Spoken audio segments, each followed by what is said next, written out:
नमस्कार दोस्तों। प्रतिज्ञा भाग 22 में आपका स्वागत है। इस भाग में हम देखेंगे कि बागियों की कार्रवाइयां सूबे को हिला देती हैं। सूबेदार और वजाहत उन्हें कुचलने की योजना बनाते हैं। वो क्या करते हैं यह देखते हैं इस भाग में। अब आगे आइए शुरू करते हैं प्रतिज्ञा का भाग 22। कुछ दिनों बाद शाम का समय, धनीराम की हवेली। धनीराम सूबे के सबसे प्रभावशाली लोगों में से एक था। वह किसी बड़े खानदान में पैदा नहीं हुआ था, लेकिन अपनी चालाकी, अवसरवादिता और निर्दयी स्वभाव के कारण धीरे धीरे सत्ता के बहुत करीब पहुंच गया था। वर्षों पहले वह एक साधारण मुंशी हुआ करता था, जो जमींदारों और व्यापारियों के हिसाब किताब लिखा करता था। वहीं से उसने लोगों की कमजोरियां पहचानना और उनका फायदा उठाना सीख लिया था। धीरे धीरे उसने धन कमाना शुरू किया। रिश्वत, दलाली और गुप्त सौदों के जरिए उसने अपनी जड़ें मजबूत कर ली। जब जहान खान सूबे का सूबेदार बना, तब धनीराम ने उसकी खुशामद और सेवा करके दरबार में जगह बना ली। वह सीधे युद्ध नहीं लड़ता था, लेकिन उसकी सलाहें अक्सर तलवार से भी अधिक खतरनाक साबित होती थीं। धनीराम का मानना था कि समाज को डर और कठोर नियमों से ही नियंत्रित किया जा सकता है। उसके लिए परंपराएं, रीति रिवाज और सत्ता सबसे ऊपर थे। वह विधवाओं के सती होने जैसी क्रूर प्रथाओं को भी समाज की मर्यादा कहकर सही ठहराता था। उसके अनुसार व्यक्ति का जीवन समाज और सत्ता से बड़ा नहीं था। बागियों से उसकी नफरत केवल राजनीतिक नहीं थी, बल्कि व्यक्तिगत भी थी। बागी उन लोगों की सहायता करते थे जिनसे धनीराम धन और भय के माध्यम से नियंत्रण बनाए रखता था। जब बागी किसी गरीब की मदद करते, किसी स्त्री को अत्याचार से बचाते या किसी अन्याय के खिलाफ खड़े होते, तब लोगों के मन में सत्ता का डर कम होने लगता था। यही बात धनीराम को सबसे अधिक खतरनाक लगती थी। वह मानता था कि बागी केवल हथियार उठाने वाले लोग नहीं, बल्कि एक ऐसी सोच है जो लोगों को सत्ता के विरुद्ध खड़ा कर सकती है। इसी कारण वह बार बार सूबेदार को बागियों के खिलाफ और अधिक क्रूर कार्रवाई करने की सलाह देता था। धनीराम बाहर से शांत, बुद्धिमान और धर्म की बातें करने वाला व्यक्ति दिखाई देता था, लेकिन भीतर से वह बेहद स्वार्थी और निर्दयी था।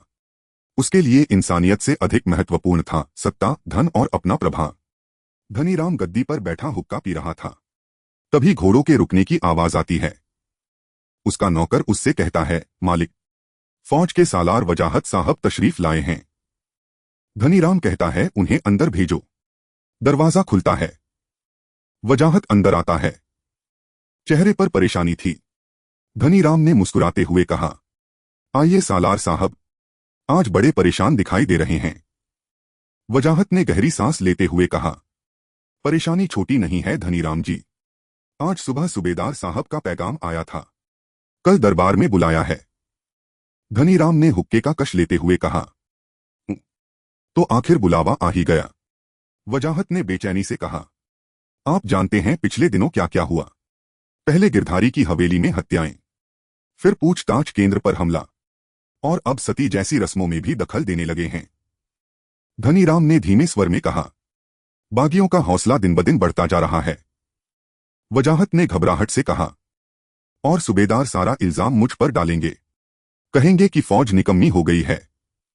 अगर उनका गुस्सा बढ़ गया तो मेरी कुर्सी भी जा सकती है, और शायद सिर भी। धनीराम कुछ पल चुप रहता है, फिर उसने शांत स्वर में कहा, डरिए मत सालार साहब, हर मुश्किल का कोई न कोई रास्ता होता है। वजाहत लाई हुई भेंट का संदूक खोलता है। अंदर सोने की अशर्फिया और कीमती सामान था। वजाहत ने धीमे स्वर में कहा, ये एक छोटी सी भेंट है आपकी खिदमत में। इस वक्त आपकी अक्ल ही मुझे बचा सकती है। धनीराम की आंखों में लालच चमक उठता है। उसने हल्की हंसी के साथ कहा, सालार साहब, लगता है कुछ दिनों में अच्छा माल कमाया है।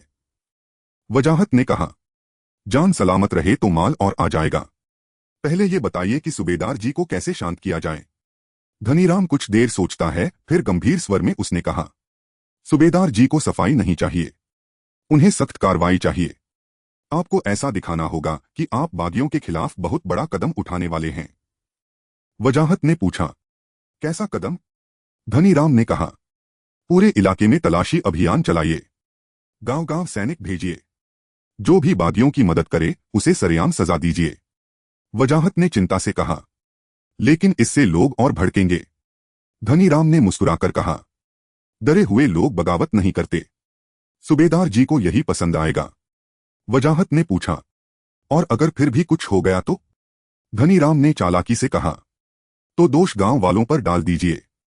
कह दीजिए कि भीतर के लोग बागियों को खबर देते हैं। वजाहत के चेहरे पर धीरे धीरे सुकून लौटने लगता है। वजाहत ने कहा, मतलब ऐसा खौफ पैदा कर दिया जाए कि कोई बागियों का नाम लेने की हिम्मत भी न करे। धनीराम बोला, बिल्कुल, और दरबार में कहना कि आपको ज्यादा सैनिक और ज्यादा अधिकार चाहिए। वजाहत ने सिर हिलाते हुए कहा, ताकि सूबेदार जी को लगे कि मैं हालात संभालना चाहता हूं। धनीराम ने हंसते हुए कहा, यही सियासत है सालार साहब। हार को भी ऐसे पेश करो कि लोग उसे जीत समझें। दोनों हल्का ठहाका लगाते हैं। वजाहत बोला, धनीराम जी, अगर इस बार मैं बच गया तो आपका एहसान जिंदगी भर नहीं भूलूंगा। धनीराम ने मुस्कुराकर कहा, मुझे एहसान नहीं, बस ऐसी ही भेंटें याद रहती हैं। दोनों की हंसी कमरे में गूंजती है। बाहर अंधेरा और गहरा हो जाता है। वजाहत के जाने के बाद हवेली में सन्नाटा पसरा हुआ था। धनीराम चौकी पर बैठा भोजन कर रहा था। उसकी पत्नी बिमला उसके सामने बैठी थी। वह थाली में एक और रोटी परोसती है। बिमला ने धीमे स्वर में कहा, सुना है आज बागियों ने एक और स्त्री को सती होने से बचाया है। धनीराम ने तिरस्कार से कहा, हमारे रीति रिवाजों और धार्मिक भावनाओं में दखलंदाजी। इन बागियों को तो कड़ी से कड़ी सजा मिलनी चाहिए। मैं कल ही सूबेदार जी से इनके सफाये की बात करूंगा। बिमला ने सावधानी से कहा, लेकिन उनका कहना है कि किसी विधवा को सती होने के लिए मजबूर नहीं करना चाहिए।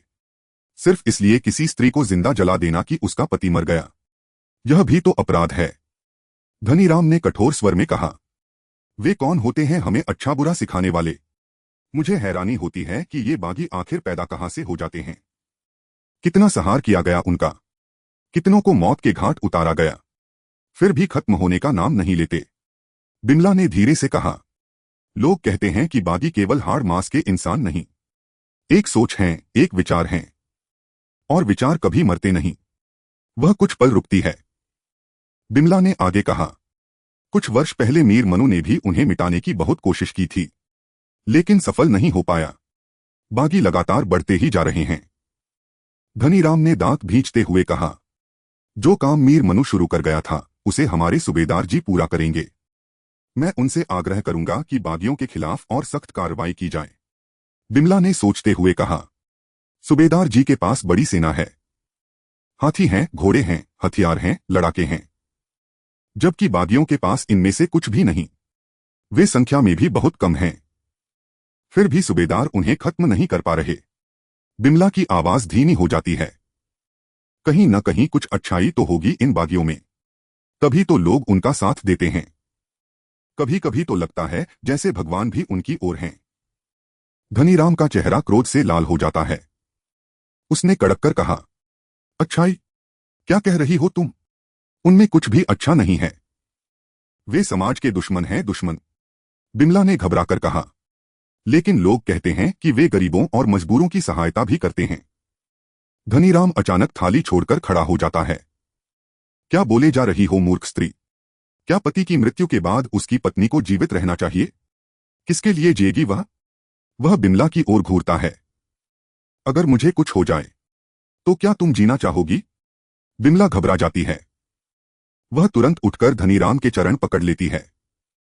ऐसा मत कहिए स्वामी, मैं आपकी दासी हूं। आपके बिना मेरा कोई अस्तित्व नहीं। मेरा जीवन तो आपसे ही है। जो कुछ भी आप कहते हैं वही उचित है। धनीराम संतोष से उसे देखता है। कमरे में फिर सन्नाटा छा जाता है। अगले दिन सुबह सूबेदार जहान खान का दरबार, भव्य दरबार सजा हुआ था। ऊंचे सिंहासन पर सूबेदार जहान खान बैठा दरबारियों को दर्शन दे रहा था। सिंहासन से एक सीढ़ी नीचे उसके दोनों सलाहकार करीम पाशा और धनीराम बैठे थे। दोनों ओर दरबारियों थे। सैनिक पहरा दे रहे थे। तभी दरवाजे पर खड़ा पहरेदार आगे बढ़ा और झुककर सलाम किया। पहरेदार ने कहा, हुजूर, सिपहसालार वजाहत हाजिर हुए हैं, दीदार की इजाजत चाहते हैं। सूबेदार जहान खान ने कहा, उसे अंदर भेज दो। पहरेदार पीछे हट गया। कुछ ही क्षणों बाद वजाहत अंदर आया। वह बार बार झुककर सलाम कर रहा था। आओ वजाहत, सूबेदार ने कहा। बहुत दिनों से आपके दीदार चाहता था, खुदा का शुक्र है आपने खुद बुला लिया, वजाहत बोला। सूबेदार कड़का, काम की बात करो। मुझे खबरें मिल रही हैं कि तुम अपनी जिम्मेदारी ठीक से नहीं निभा पा रहे। या फिर अपने ओहदे से खुश नहीं हो? कोई बदलाव चाहते हो? दरबार में हल्की फुसफुसाहट हुई। सूबेदार जहान खान ने व्यंग्य से कहा, क्या तुम्हारा काम अब मुनाफे का नहीं रहा? वजाहत ने घबराकर कहा, नहीं मेरे मालिक, ऐसी बात नहीं है। मैं पूरी मेहनत और लगन से अपनी जिम्मेदारी निभा रहा हूं। मैं हमेशा आपका वफादार रहा हूं और समय पर इकट्ठा किया हुआ धन खजाने में जमा करवाता रहा हूं। वह थोड़ा रुका। वजाहत ने आगे कहा, आपकी अगुवाई में मैंने ऐसी मजबूत और ताकतवर सेना तैयार की है जो आपके लिए कुछ भी कर सकती है। मुझे यकीन है कि मुझसे अधिक आज्ञाकारी कोई और नहीं हो सकता है। सूबेदार जहान खान ने कठोर स्वर में कहा, मुझे पता चला है कि तुम अपनी सेना की अगुवाई में नाकाम हो रहे हो। यहां तक कि अपने पूछताछ केंद्र की भी रक्षा नहीं कर पाए थे। तुम्हारे सैनिक मारे जा रहे हैं। वजाहत ने सफाई देते हुए कहा, वह हमला बस एक छोटी मोटी घटना थी हुजूर। सूबेदार जहान खान क्रोध से गरजा, छोटी मोटी घटना? क्या कह रहे हो वजाहत? वजाहत ने सिर झुकाकर कहा, जान की अमान चाहता हूं हुजूर। मेरा कहना था कि हमें इन बागियों के साथ और सख्ती बरतनी होगी। वे हमारी नरमी का नाजायज फायदा उठा रहे हैं। सूबेदार जहान खान ने पूछा, कहना क्या चाहते हो? जब बागी हमला करते हैं तो तुम्हारी वह ताकतवर सेना कहां चली जाती है? वजाहत ने तुरंत कहा, सेना तो है मेरे मालिक, मगर हम उसका इस्तेमाल केवल अपनी रक्षा तक सीमित रखे हुए हैं। मेरी आपसे विनती है कि हमें बागियों के खिलाफ खुलकर और सख्ती से कार्रवाई करनी चाहिए। यह धनीराम के लिए अपनी बात रखने का उचित अवसर था। वह उठा, झुका और सलाम किया। धनीराम ने कहा, वजाहत जी बिल्कुल सही कह रहे हैं हुजूर। इन बागियों ने कानून व्यवस्था का मजाक बना रखा है। वे सूबे के खिलाफ लोगों को भड़का रहे हैं, समाज के रीति रिवाजों में दखलंदाजी कर रहे हैं। धनीराम की आवाज और कठोर हो गई। धनीराम ने आगे कहा, पूछताछ केंद्र पर हमला करके इन्होंने आपके सैनिकों की हत्या की है, जबकि वे सैनिक केवल सूबे के कानून की रक्षा कर रहे थे। इन बागियों से सख्ती के साथ निपटना आवश्यक है हुजूर। वह झुककर बोला। धनीराम ने आगे कहा, ऐसी मिसाल पेश कीजिए कि इन देशद्रोहियों को सबक मिले और भविष्य में कोई उनकी सहायता करने की हिम्मत न करे। दरबार में कुछ क्षणों के लिए सन्नाटा छा गया। सूबेदार जहान खान गहरी सोच में डूब गया। फिर वह धीमे लेकिन कठोर स्वर में बोला, ठीक कह रहे हो धनीराम। इन बागियों, उनके परिवारों और सहायकों की सूची तैयार करो। 3 दिनों के भीतर वह सूची दरबार में पेश की जाए। वह सिंहासन पर आगे झुका। फिर सोचा जाएगा कि उनके साथ क्या किया जाना चाहिए। तो दोस्तों, यह था प्रतिज्ञा भाग 22।